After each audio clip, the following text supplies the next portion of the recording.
तो जय हिंद दोस्तों, जैसा कि आज का जो क्लास है अति इंपॉर्टेंट है। जैसा कि थंबनेल में लगा हुआ साइंस का इम्पोर्टेंट क्वेश्चन है जो कि हर एग्जाम में पूछ लिया जाता है। तो इसको बहुत ही अच्छे से ढंग से पढ़ लीजिएगा और कॉपी पेन पर नोट्स कर लीजिएगा, क्योंकि ये एक क्या बोलते हैं, इसका मतलब होता है ना कि प्रीवियस ईयर का क्वेश्चन को छाट छाट कर लिखा जाता है।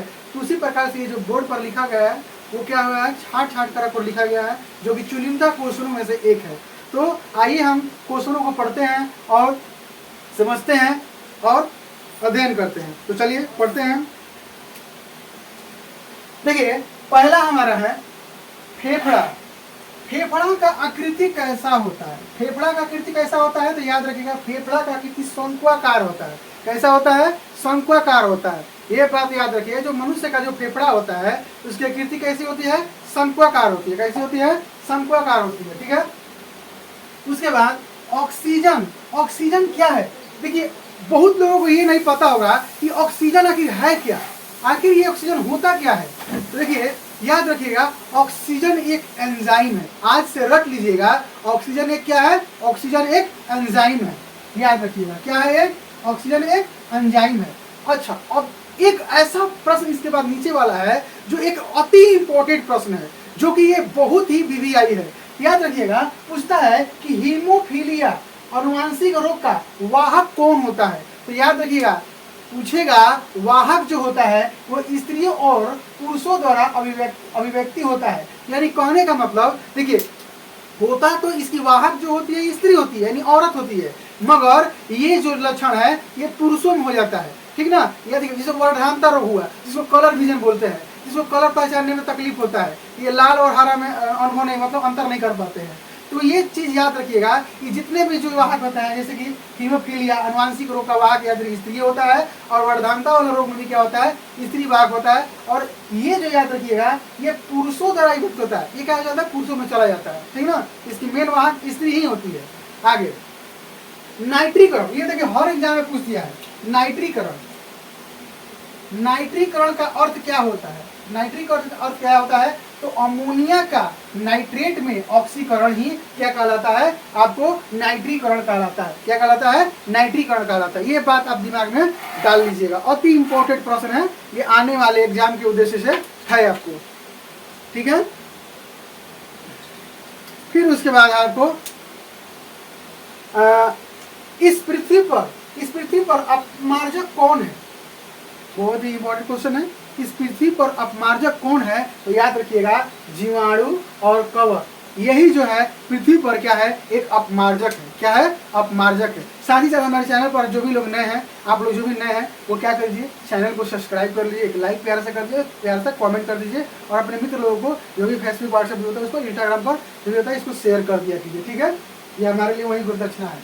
चलिए, अगला है खाद्य श्रृंखला का निचला स्तर क्या कहलाता है? ये बहुत बार पूछा है, बिहार दरोगा, बिहार पुलिस में बहुत बार ये पूछा है। और कि खाद्य श्रृंखला का, या रेलवे ग्रुप डी में पूछा है और रेलवे एनटीपीसी में पूछा है कि खाद्य श्रृंखला का निचला स्तर क्या कहलाता है? तो याद रखिएगा, खाद्य श्रृंखला का निचले स्तर को हम उत्पाद कहते हैं। क्या कहते हैं? उत्पादक कहते हैं। क्या कहते हैं? उत्पादक। उत्पाद नहीं, उत्पादक। ठीक ना।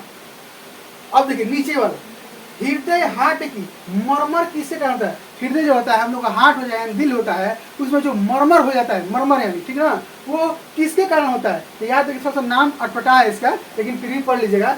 चैवन वाल्व। क्या?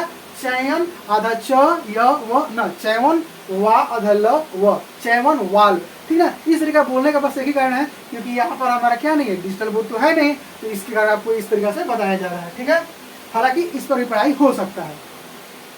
रूमैटिक हृदय का इलाज किस मदद से किया जाता है? आ गया नया प्रश्न, सीरियस हो जाइएगा। ठीक ना। रूमैटिक, क्या हमने लिखा है? रूमैटिक हृदय का इलाज किस मदद से किया जाता है? तो एस्पिरिन से। क्या? एसिपरीन से। क्या? एसिपरीन से। याद रखिएगा, रूमैटिक हृदय का इलाज किस मदद से किया जाता है? तो एसिपरीन से। अगला है, ये देखिए, ये अति इंपॉर्टेंट, यानी वीवीआई में भी वीवीआई, पूछता है प्रकाश का प्राथमिक वर्ण कौन है, प्रकाश का प्राथमिक वर्ण कौन है, तो रख लीजिएगा प्रकाश का प्राथमिक वर्ण है रेड, ग्रीन, ब्लू, यानी कि लाल, हरा और नीला।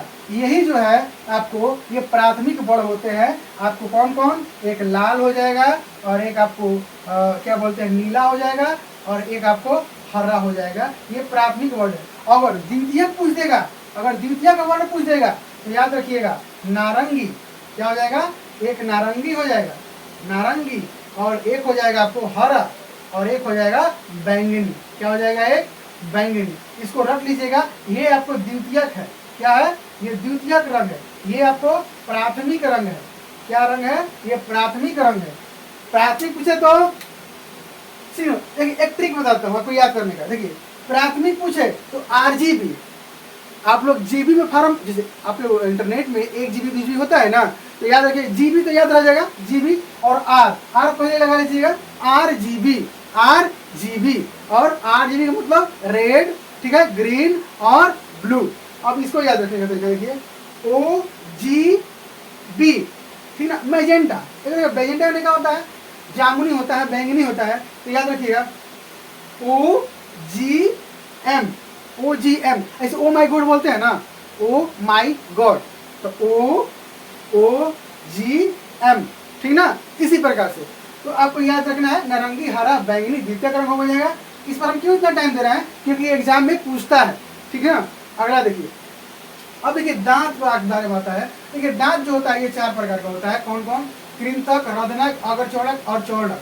अब देखिए इस तरीके से लिखने का कारण क्या है, सबसे पहले याद लीजिएगा, इस तरह से लिखने का बस एक ही कारण है कि अगर पूछेगा कि दांत का आगे से पीछे की ओर क्रम क्या होगा, क्रम क्या होगा, ये क्रम के अनुसार लिखा गया है, ठीक ना। तो पहला आपका कृंतक हो जाएगा, फिर रदनक हो जाएगा, फिर अग्रचौड़क हो जाएगा और फिर चौड़क हो जाएगा। इसका ट्रिक है, याद रखने का ट्रिक बस ऐसे याद रखिएगा, कृंतक, कृंतक मतलब क्या लग रहा है, कृंतक, कृंतक मतलब कुतरने वाला, ठीक ना, ऐसे याद रखिएगा।